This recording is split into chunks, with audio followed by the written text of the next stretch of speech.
Hi hello ನಮಸ್ಕಾರ ಎಲ್ಲರಿಗೂ K S exam warriors ಚಾನಲ್ಗೆ ಎಲ್ಲರಿಗೂ ಆತ್ಮೀಯವಾದಂತಹ ಸ್ವಾಗತ.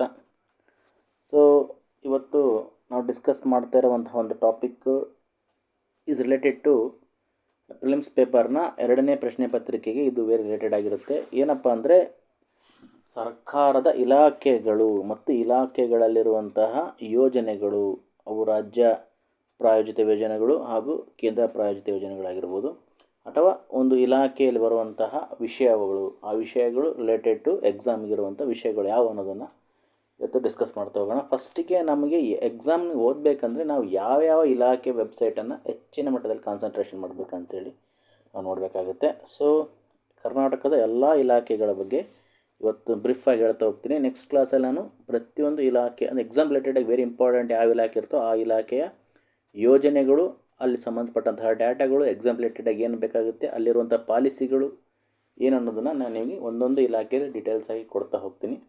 ಸೊ ಸೆಕೆಂಡ್ ಪೇಪರಿಗೆ very important topic nothing but economic survey related ಆಗಿದ್ದು ಇರುತ್ತೆ. ಸೊ ಹಾಗಾಗಿ ಇಲಾಖೆವಾರು ಯೋಜನೆಗಳು ಸಹ ವೆರಿ ಇಂಪಾರ್ಟೆಂಟ್ ಆಗ್ತವೆ. ನೀವು ಇಲ್ಲಿ ಪ್ರತಿಯೊಂದು ಇಲಾಖೆ ನೋಡುವಾಗ ಒಂದು ಆ ಇಲಾಖೆಯಲ್ಲಿರುವಂಥ ಯೋಜನೆಗಳ ಬಗ್ಗೆ ಸ್ವಲ್ಪ ಅದರ ಒಂದು ಬ್ರೀಫ್ ಆಗಿ ತಿಳ್ಕೊಂಡಿರಬೇಕಾಗುತ್ತೆ. ಫಸ್ಟ್ ನಾವು ಯಾವ ಇಲಾಖೆ ಬರ್ತವೆ ಅಂತ ನೋಡ್ತಾ ಹೋಗೋಣ. ಸೊ ಕರ್ನಾಟಕದಲ್ಲಿ ಬರುವಂಥ ಇಲಾಖೆಗಳಲ್ಲಿ ಮೊದಲಿಗೆ ಕೃಷಿ ಇಲಾಖೆ. ಖಂಡಿತ ಕೃಷಿ ಇಲಾಖೆಯಲ್ಲಿ ಸಹ ಹಲವಾರು ಕೇಂದ್ರ ಪ್ರಾಯೋಜಿತ ಮತ್ತು ರಾಜ್ಯ ಪ್ರಾಯೋಜಿತ ಯೋಜನೆಗಳಿದ್ದಾವೆ. ಇದು ವೆರಿ ಎಕ್ಸಾಮ್ ರಿಲೇಟೆಡ್ ತುಂಬ ವೆರಿ ಇಂಪಾರ್ಟೆಂಟ್ ಟಾಪಿಕ್ ಆಗುತ್ತೆ.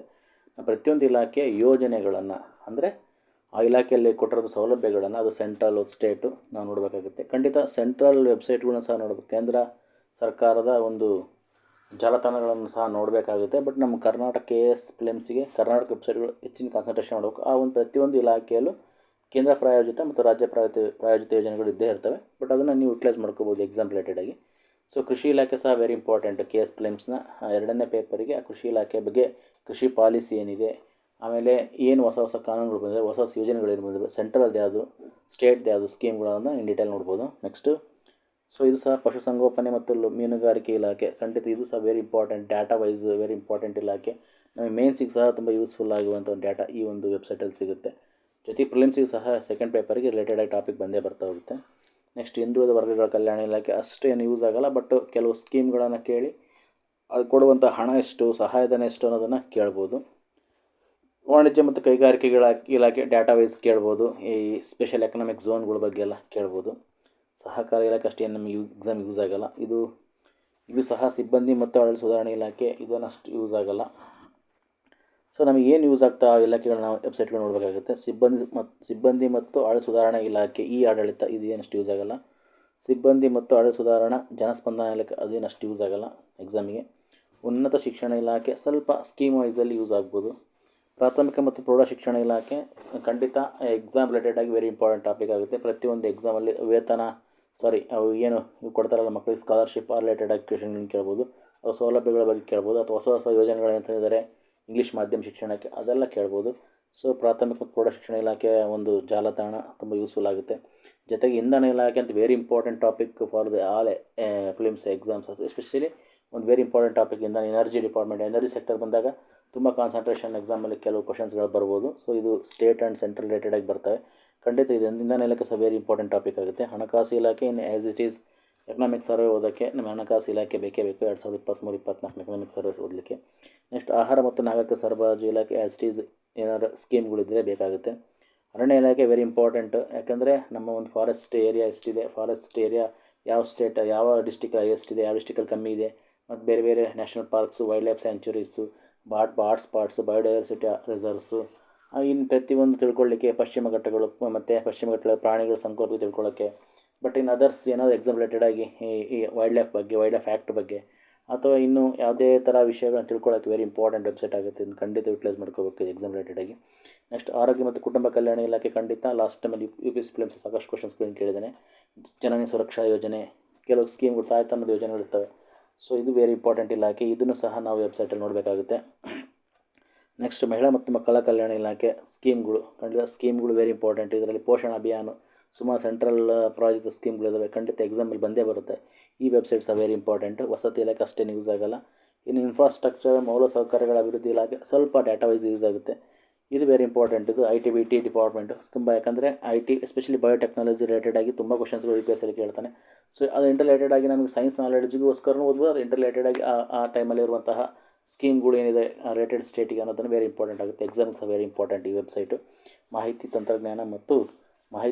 ತಂತ್ರಜ್ಞಾನ ವಿಜ್ಞಾನ ಮತ್ತು ತಂತ್ರಜ್ಞಾನ ಇಲಾಖೆ, ಓಕೆ, ಮತ್ತು ಕನ್ನಡ ಮತ್ತು ಸಂಸ್ಕೃತಿ ಇಲಾಖೆ ಖಂಡಿತ ವೆರಿ ಇಂಪಾರ್ಟೆಂಟ್ ಟಾಪಿಕ್. ಯಾಕಂದರೆ ಇಲ್ಲಿ ಕೆಲವು ಪ್ರೈಸ್ಗಳ ಬಗ್ಗೆ ಎಲ್ಲ ಕ್ವಶನ್ಸ್ ಇರುತ್ತೆ. ಕಾರ್ಮಿಕ ಇಲಾಖೆ ಸ್ವಲ್ಪ ಅಷ್ಟೇನು ಯೂಸ್ ಆಗೋಲ್ಲ, ಕಾನೂನು ಇಲಾಖೆ ಅಷ್ಟು ಯೂಸ್ ಆಗೋಲ್ಲ, ವೈದ್ಯಕೀಯ ಶಿಕ್ಷಣ ಇಲಾಖೆ ಕೆಲವು ರಿಲೇಟೆಡ್ ಆಗಿ ಕ್ವಶನ್ಸ್ಗಳು ಯೋಜನೆ ವೈಸ್ ಕೇಳ್ಬೋದು. ಸಣ್ಣ ನೀರಾವರಿ ಇಲಾಖೆ ಎಸ್ಪೆಷಲಿ ನಮಗೆ ಡೇಟಾ ವೈಸ್ ಸಿಗುತ್ತೆ, ಡ್ಯಾಮ್ಸ್ಗಳ ಬಗ್ಗೆ ಎಲ್ಲ ಕೇಳ್ಬೋದು. ಅಲ್ಪಸಂಖ್ಯಾತ ಕಲ್ಯಾಣ ಇಲಾಖೆ ಅಷ್ಟು ಯೂಸ್ ಆಗೋಲ್ಲ. ಸಂಸದೀಯ ಇಲಾಖೆ ನಮಗಂತ ಯೂಸ್ ಆಗೋಲ್ಲ. ಮತ್ತು ಯೋಜನೆ, ಕಾರ್ಯಕ್ರಮ, ಸಂಯೋಜನೆ ಮತ್ತು ಸಾಂಖ್ಯಿಕ ಇಲಾಖೆ ಸ್ವಲ್ಪ ಡೇಟಾ ವೈಸ್ ಈ ಒಂದು ಇಲಾಖೆ ಯೂಸ್ ಆಗ್ಬೋದು. ಸಾರ್ವಜನಿಕ ಉದ್ಯಮ ಇಲಾಖೆ ಕೈಗಾರಿಕಾ ಕ್ಷೇತ್ರದ ಬಗ್ಗೆ ಸ್ವಲ್ಪ ಯೂಸ್ ಆಗ್ಬೋದು.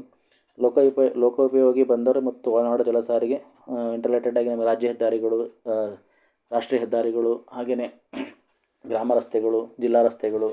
ಸೊ ಆ ಟಾಪಿಕ್ಕಿಗೆ ಇದು ಎಕ್ಸಾಮಿಗೆ ಯೂಸ್ ಆಗ್ಬೋದು ಈ ವೆಬ್ಸೈಟ್. ಇದು ನಾವು ಡಿಸ್ಕಸ್ ಮಾಡ್ತಾ ಹೋಗೋಣ. ಖಂಡಿತ ಗ್ರಾಮೀಣಾಭಿವೃದ್ಧಿ ಮತ್ತು ಪಂಚಾಯತ್ ರಾಜ್ ಇಲಾಖೆ ತುಂಬ ವೆರಿ ಇಂಪಾರ್ಟೆಂಟ್ ವೆಬ್ಸೈಟ್ ಇದು. ಯಾಕಂದರೆ ಕೆಲವು ಯೋಜನೆಗಳೆಲ್ಲ ಗ್ರಾಮ ಮಟ್ಟದಲ್ಲಿ ಆಗೋದ್ರಿಂದ ಖಂಡಿತ ಈ ವೆಬ್ಸೈಟಲ್ಲಿ ನಮಗೆ ತುಂಬ ಯೂಸ್ಫುಲ್ ಆಗುತ್ತೆ. ಇನ್ನು ಕಂದಾಯ ಇಲಾಖೆಯಲ್ಲಿ ಇಂಟರ್ಲೇಟೆಡ್ ಆಗಿ ಲ್ಯಾಂಡ್ ರಿಲೇಟೆಡ್ ಆಗಿ ಕೆಲವು ಸ್ಕೀಮ್ಗಳು ಇರ್ತವೆ, ಅಥವಾ ಬೇರೆ ಏನು ಸೌಲಭ್ಯಗಳು ಕೊಡ್ತಾರಲ್ವ, ಈ ಮಾಶಾಸನಗಳನ್ನು ಕೊಡ್ತಾರಲ್ಲ, ಸೊ ಈ ಇಲಾಖೆ ರಿಲೇಟೆಡ್ ಆಗಿರುತ್ತೆ, ಕಂದಾಯ ಇಲಾಖೆ ರಿಲೇಟೆಡ್ ಆಗಿ. ಸೊ ಅದು ಸಹ ಎಕ್ಸಾಮಲ್ಲಿ ಬರ್ಬೋದು. ವಿಧವೆಯರಿಗೆ ಕೊಡುವಂತಹ ಏನು ಮಾಸಾಸನ ಇರ್ಬೋದು, ಅಥವಾ ವಯಸ್ಸಾದವರಿಗೆ ಕೊಡುವಂಥ ಮಾಸಾಸನ ಇರ್ಬೋದು, ಅಥವಾ ಈಗ ಹೆಣ್ಮಕ್ಳಿಗೆ ಬಂದಂಥದ್ದು ಯಾವುದದು ಗ್ಯಾರಂಟಿ ಸ್ಕೀಮ್ಗಳಿರ್ಬೋದು. ಮತ್ತು ಇನ್ಯಾವ ಥರ ಎಲ್ಲ ಸ್ಕೀಮ್ಗಳು ಕಂದಾಯ ಇಲಾಖೆ ವೆರಿ ಇಂಪಾರ್ಟೆಂಟ್ ಆಗುತ್ತೆ. ಸೊ ಡೇಟಾ ವೈಸ್ ತೋಟಗಾರಿಕೆ ಇಲಾಖೆ, ರೇಷ್ಮೆ ಇಲಾಖೆ ವೆರಿ ಇಂಪಾರ್ಟೆಂಟ್. ಮೇನ್ಸ್ ಸಹ ವೆರಿ ಹೊಸ ತೋಟಗಾರಿಕೆ ಆವಿಷ್ಕಾರಗಳು, ಇವತ್ತು ಕೃಷಿ ಪಾಲಿಸಿ, ತೋಟಗಾರಿಕೆ ಪಾಲಿಸಿ ಏನಿದೆ ಅದೆಲ್ಲ ವೆರಿ ಇಂಪಾರ್ಟೆಂಟ್ ಆಗುತ್ತೆ ಎಕ್ಸಾಮ್ ರಿಲೇಟೆಡ್, ಅದನ್ನ ನಾವು ನೋಡಬೇಕಾಗುತ್ತೆ. ಇನ್ನು ವಾರ್ತಾ ಮತ್ತು ಸಾರ್ವಜನಿಕ ಸಂಪರ್ಕ ಇಲಾಖೆ ಸ್ವಲ್ಪ ಆ್ಯಸ್ ಇಟ್ ಈಸ್ ಸಣ್ಣ ಪುಟ್ಟ ಏನು ಆ್ಯಡ್ಗಳಿಗೆಲ್ಲ ಇದು ಯೂಸ್ ಆಗುತ್ತೆ. ಬಟ್ ಇದಂತ ಎಕ್ಸಾಮ್ ರಿಲೇಟೆಡ್ಗೆ ಅಂತ ಯೂಸ್ ಏನಾಗಲ್ಲ. ಬಟ್ ಅವರ ಒಂದು ಆ್ಯಡ್ ಕೊಡ್ತಾರಲ್ಲ ಅವನ್ನ ನಾವು ಯೂಟಿಲೈಸ್ ಮಾಡ್ಕೋಬೋದು ಎಕ್ಸಾಮಿಗೆ. ನೆಕ್ಸ್ಟ್ ಕೌಶಲ್ಯ ಅಭಿವೃದ್ಧಿ, ಉದ್ಯಮಶೀಲತೆ ಮತ್ತು ಜೀವನೋಪಾಯ ಇಲಾಖೆ, ಅದು ಅಷ್ಟು ಯೂಸ್ ಆಗೋಲ್ಲ. ಸಮಾಜ ಕಲ್ಯಾಣ ಇಲಾಖೆ ಮತ್ತು ಸ್ಕಾಲರ್ಶಿಪ್ ರಿಲೇಟೆಡ್ ಕ್ವಶನ್ಸ್ಗಳನ್ನ ಕೇಳ್ಬೋದು. ಕೆಲವು ಯೋಜನೆ ಸಹ ಕ್ವಶನ್ಸ್ಗಳನ್ನು ಕೇಳ್ಬೋದು ಸಮಾಜ ಕಲ್ಯಾಣ ಇಲಾಖೆಯಲ್ಲಿ. ಇಷ್ಟು 36 ಇಲಾಖೆಯಲ್ಲಿ. ಮತ್ತು ನೆಕ್ಸ್ಟ್ 37 ಪ್ರವಾಸೋದ್ಯಮ ಇಲಾಖೆ ವೆರಿ ಇಂಪಾರ್ಟೆಂಟ್ ಆಗುತ್ತೆ. ಕೆಲವು ಪ್ರವಾಸೋದ್ಯಮ ಯೋಜನೆಗಳನ್ನು ಮಾಡಿರ್ತಾರೆ ಈ ಸೆಂಟ್ರಲ್ ಮತ್ತು ಸ್ಟೇಟಲ್ಲಿ. ಸೊ ಎರಡು ಇಂಪಾರ್ಟೆಂಟ್ ಆಗುತ್ತೆ. ಆ ಯೋಜನೆಗಳ ಬಗ್ಗೆ ನಾವು ಇಂಪಾರ್ಟೆಂಟ್ ಟಾಪಿಕ್ ತಗೋಬೇಕು. ಸಾರಿಗೆ ಇಲಾಖೆ ಎಸ್ಪೆಷಲಿ ಹೈವೇಸ್ ಬಗ್ಗೆ ಬರುತ್ತೆ, ಜೊತೆಗೆ ಟ್ರಾನ್ಸ್ಪೋರ್ಟ್ ರಿಲೇಟೆಡ್ ಆಗಿ ಬರ್ಬೋದು. ಒಳನಾಡು ಸಾರಿಗೆಯಲ್ಲಿ ಸ್ಪೆಷಲಿ ಹೊಸ ಸ್ಕೀಮ್ಗಳಿದ್ದಾವೆ. ಜಲ ಮೆಟ್ರೋ ಮಾಡ್ಬೇಕಂತ ಈ ಸಲ ಹೇಳಿದ್ದಾರೆ, ಎಲ್ಲಿ ಬಜೆಟಲ್ಲಿ, ನೇತ್ರಾವತಿ ನದಿ ರಿಲೇಟೆಡ್ ಆಗಿ. ಸೊ ಯೂಸ್ ಆಗ್ಬೋದು. ನಗರಾಭಿವೃದ್ಧಿ ಇಲಾಖೆ ಡೇಟಾ ವೈಸ್ ಯೂಸ್ ಆಗುತ್ತೆ. ಜಲಸಂಪನ್ಮೂಲ ಇಲಾಖೆ very important for department exam related. ಡ್ಯಾಮ್ಸ್ಗಳ ಬಗ್ಗೆ, ಪ್ರತಿಯೊಂದು ಡ್ಯಾಮ್ಸು ಒಂದು ಜಲನಯನ ಕ್ಷೇತ್ರದ ಬಗ್ಗೆ ವೆರಿ ಇಂಪಾರ್ಟೆಂಟ್ ಆಗುತ್ತೆ, ಈ ವೆಬ್ಸೈಟ್ ಯೂಸ್ ಆಗುತ್ತೆ. ಗೃಹ ಇಲಾಖೆ ಒಂದು ಸ್ವಲ್ಪ ಮಟ್ಟಿಗೆ ಯೂಸ್ ಆಗುತ್ತೆ. ಯುವ ಸಬಲೀಕರಣ ಮತ್ತು ಕ್ರೀಡಾ ಇಲಾಖೆ ಕೆಲವು ಪ್ರೈಸಸ್ಗಳ ಬಗ್ಗೆ, ಕೆಲವು ಸ್ಪೋರ್ಟ್ಸ್ಗಳ ಬಗ್ಗೆ ಕ್ವಶನ್ಸ್ಗಳು ಬರ್ಬೋದು.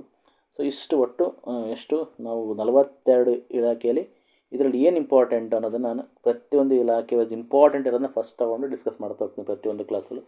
ಇದು GS ಜನರಲ್ ಸ್ಟಡೀಸ್ ಪೇಪರ್ನ ಫಿಲಿಮ್ಸ್ಗೆ 2ನೇ ಪೇಪರ್ಗೆ ತುಂಬ ಯೂಸ್ಫುಲ್ ಆಗಿರುವಂಥ ವಿಷಯ ಆಗುತ್ತೆ. ಖಂಡಿತ ಇದನ್ನು ಯುಟಿಲೈಸ್ ಮಾಡ್ಕೊಳ್ಳಿ. ನಾನು ಇದನ್ನು ಕ್ಲಾಸ್ನ ಇಲಾಖೆ ವೈಸ್ ದಿನಾಲು ಒಂದು ಕೊಡ್ತಾ ಹೋಗ್ತೀನಿ, ಜೊತೆಗೆ ಸಬ್ಜೆಕ್ಟ್ ಕ್ಲಾಸ್ ಮಾಡ್ತೀನಿ, ಜೊತೆಗೆ IAS ಫಿಲಿಮ್ಸ್ 2024 ನಾನು ಸಾಲ್ವ್ ಮಾಡ್ತೀನಿ. ಇಷ್ಟೇ ಕ್ವಶನ್ ತೊಗೋಬೇಕಾಗಿತ್ತು, ಕ್ವಾಲಿಟಿ ಮುಗಿದಿದೆ. ಸೊ ಅದನ್ನು ಸಹ ಕಂಟಿನ್ಯೂ ಮಾಡ್ತಾ ಹೋಗ್ತೀನಿ. ಸ್ವಲ್ಪ ಬಿಸಿ ಶೆಡ್ಯೂಲಲ್ಲಿ ಕ್ಲಾಸ್ಗಳು ಮಾಡೋಕ್ಕಾಗ್ತಾಯಿಲ್ಲ, ಬಟ್ ನನ್ನ ಕ್ಲಾಸ್ಗಳನ್ನು ಕೇಳೋದು ವೆರಿ ಇಂಪಾರ್ಟೆಂಟ್ ಆಗಿ ನಿಮಗೆ ಏನು ಯುಟಿಲೈಸ್ ಆಗೋ ರೀತಿಯಲ್ಲೇ ನಾನು ಕ್ಲಾಸ್ಗಳನ್ನ ಮಾಡೋದು.